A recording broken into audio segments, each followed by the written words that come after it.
W3, when they talk about them, they better talk about me. Cause I just want attention. I just want attention.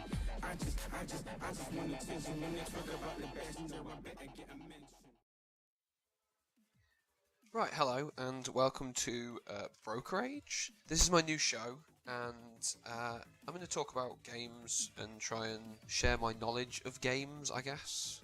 Talk about what I like about games and what my favourites are, and that kind of thing. I got some feedback that said that we should be doing more voice, and this is pretty much what I'm best at. This first show is going to take the form of a top 5. So what I'll do is I'm going to list my 5 current favourite games. Now, this is in no way a exhaustive list of all my favourite games ever. This isn't something that I, have pored over for hours. These are the things that I currently consider to be the greatest games in the world. But that's not a subjective measure, obviously, and it's also it's not an objective measure. It absolutely is a subjective measure, and it's in no way to the detriment of any other games that aren't on the list. In fact, there's one series of games not on the list which I would absolutely count as some of my favourite games of all time. Like, literally, I mean, Zelda is one of my favourite game series ever, and there is no way that I would miss it off unless, I had to, or at the moment, I mean, I've not really played a Zelda for the game for a while. I've not got the itch. I'm not a big fan of Skyward Sword. The only other recently available one is Wind Waker, which I'm also not massively enamoured with, I guess. It's not my favourite. I feel like Twilight Princess is pretty underappreciated, but I can't stand the Wii version. And because of, at the moment, I'm recording through Component, all I've got access to for hardware to record from is the Wii and the PS3. The Wii U and the PS3. And the Wii U, when I change it to Wii mode, does not appear to be recordable through that device, or certainly I'd need to mess with the settings and figure something out. So, at the moment, Zelda's off the list. But aside from that, these are, my 5 current, what I would consider to be my 5 favourite games in the world. There are some caveats, there are some honourable mentions, but I'll get to that as I come to it. So, firstly, number 5 is Final Fantasy VII. Now, I feel like there's a good mix of genres here, and, I guess it's good, it's worth going to. I feel like there's a big distinction between, like, best stuff and favourite stuff. So, Final Fantasy VII, I wouldn't put it on the list of the best games in the world. I mean, in terms of what stands up now, aside from the plot, which I still think is a very good example of an overarching video game plot, even if the individual pieces of dialogue aren't necessarily wonderful. I think that the plot, aside from the plot, the only thing that really stands up is the materia system, probably, and the rest of it is a little dated and, kind of generic. It's kind of basic JRPG stuff. But this is one of my favourite games of all time, and it always will be, because it was my first JRPG, like it was for a lot of people, but also it was the first time since Link's Awakening, when I was a little kid, that I'd been fully dragged into the world of a game and presented with the possibilities of how that'd make you feel. And the characters still speak to me, and the plot is still interesting and exciting, and there are lots of ways in which it's better than other games' plots, which I'll go into when I do a video about FF7. But yeah, it's there. It's a JRPG, it's an old game, it's a classic, and it's number 5 on my current favourites. Number 4 is Grand Theft Auto 5 / Online, because, much as they want to pretend that GTA Online is a big game of its own, and it's not at all, part of GTA 5. It super is part of GTA 5, you can see that, it came on the disc. It's its own thing within the menus and stuff, but it's no different from any other game's online mode.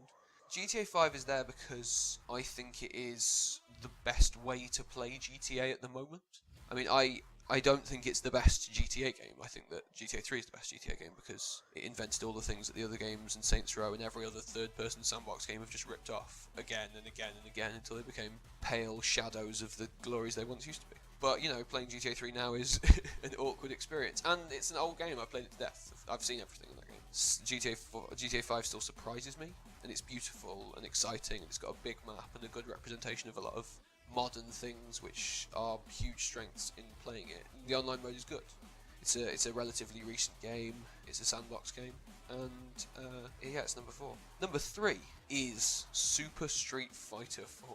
Arcade Edition, or Ultra Street Fighter, whatever you want, the A version post-vanilla of Street Fighter 4, because it's just been, since that first major overhaul, it's been more tweaks than massive rebalances. I mean, obviously they've nerfed some people and they've buffed some people, but it's not necessarily something that the layman might notice, and whichever one you're grabbing.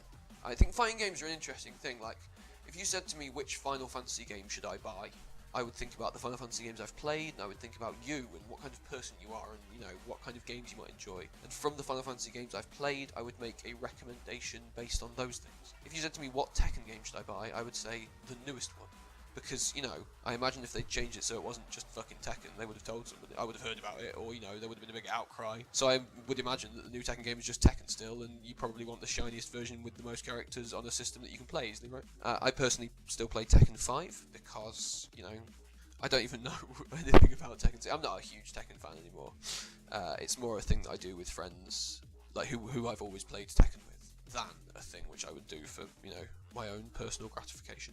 So Street Fighter goes on there, and instead of Street Fighter Alpha 2 or Marvel vs. Capcom 2 or Third Strike or whatever, because it is the best way to play Street Fighter right now. I absolutely believe that. And Street Fighter, like GTA, is a game template which kind of just keeps on giving.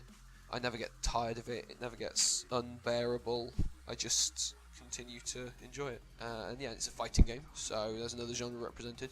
The other thing you get a look at here is the kind of genres I like, because this is certainly not going to, be an exhaustive list. If you're waiting for sports, driving, or FPS games, you'll be waiting a long time, because I can't stand that shit. So, with some, obviously there's exceptions. I like Portal and Half-Life 2. I'm not a monster, but I haven't played a COD game for 8 years, and I don't plan to fucking change that. I haven't played a FIFA game since 2005, and I'd be perfectly happy if they lined up all the FIFA games, fired them into the sun, and made EA swear never to make any again, because it would mean that nobody ever asked me to play goddamn FIFA with them again.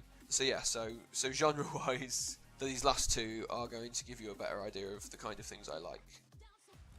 So number 2 is Super Mario World for the SNES.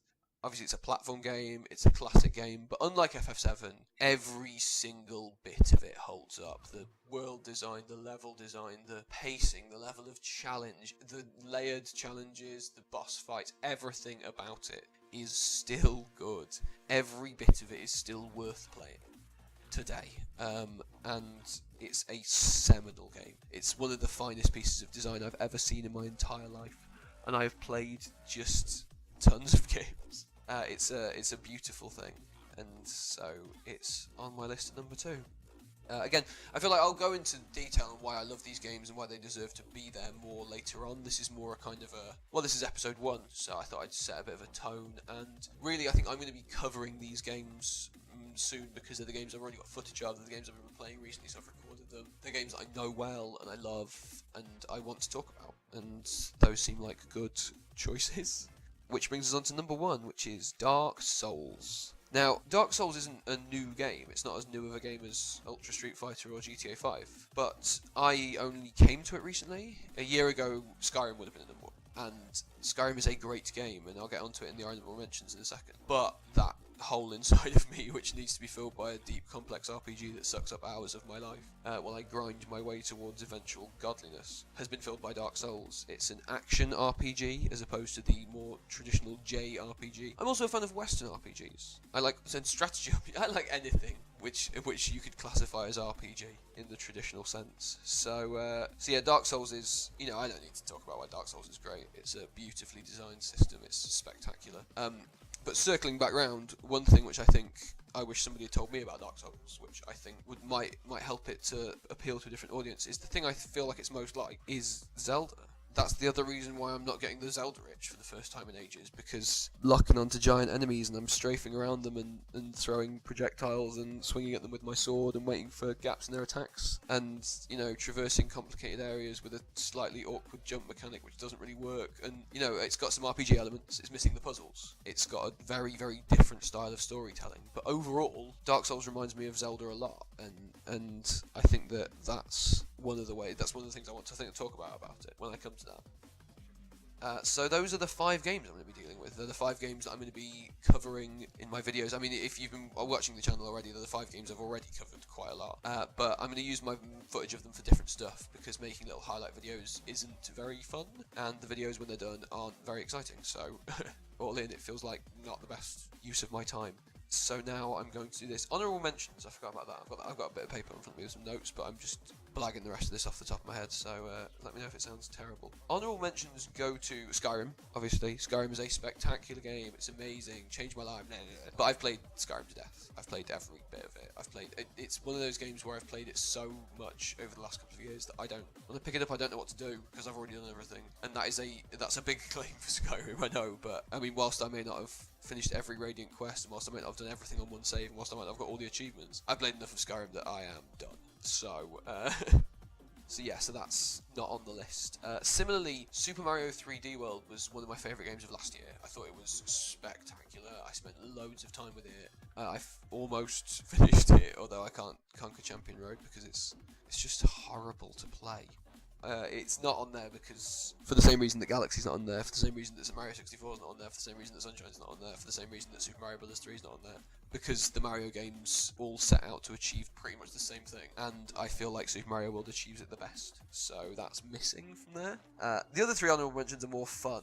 They're games that I play a lot, games that I love, games that I play tons of, but that I couldn't talk about that much. Like, occasionally, so Everybody's Golf would be first. I'm playing the PS3 port of the Vita version at the moment, but I don't care. It's always the same, and it's always fucking spectacular. I hate golf. Golf is so boring. I've never watched golf, I've never played golf. Every golf game I ever played, including the one on the Wii, I found to be tedious beyond belief. But something about Everybody's Golf just gets me. It's spectacularly well designed, and I will want to look at that at some point. And these honourable mention games, I have got footage of, and I will probably use them kind of to make ancillary points, to be like, Mario World is like this, and Mario games are still like that, with a little clip of 3D World and a little mention of it, Everybody's Golf, does rewards and stuff in an incredible way, like Peggle and Burnout 3 do. They're games that make you feel really good when you're playing them, and they give you an excellent sense of feedback. It's the kind of feedback that's been co-opted by the freemium industry to trick people into paying them money, and that's because it's a good feeling. People like it, but games like Everybody's Golf give it to you for free. Second honourable mention goes to Mario Kart 8, because Mario Kart's super sweet. I love Mario Kart. I've played every Mario Kart game going, and I've put real time into the SNES version and the DS version and now the Wii U version, and I love its formula. But it's not an innovator in the industry, and yeah, what do you say about Mario Kart, right? So and last honourable mention goes to Skate 2. You could very well put Skate 3 here, but it doesn't go here by dint of the fact that it doesn't have an offline multiplayer mode, and EA can go fuck themselves in the mouth if they think I'm playing all my games online through their disgusting EA servers while they sneak their creepy hands down my leg and try and take my wallet. It's just not going to happen. So, I will always prefer playing games in a room with people I really know on a sofa, and Skate 2 provides me with that, and Skate 3 doesn't. So, even though you can luge on your board, and it's super sweet to do that, and even though its world is a bit better designed, and it's got a few slight improvements, Skate 2 is my favourite of the series. And Skate 2 is a good example of a game that does one or two things really well, and they completely engage you when the rest of the game is just falling to pieces around them. And I love it for that. So that is my last of honourable mentions. So there's my top 5 games. There's my current 5 favourite games, with a little brief outline of why, but more kind of an outline of what the show's going to be like and what I'm hoping to achieve with it. So I hope you enjoyed this. Feel free to mention anything you think was just fucking terrible about it in the comments. This is the swearing, because I can't do anything about that. And I will make some effort to, maybe listen a bit, I guess. Yeah, anyway, I'm Broker. This was the first episode of BrokerAge, and I hope you enjoyed it. I'll see you later. And W3, when they talk about them, they better talk about me, cause I just want attention. I just want attention. I just want attention. When they talk about the best, I better get a mention. I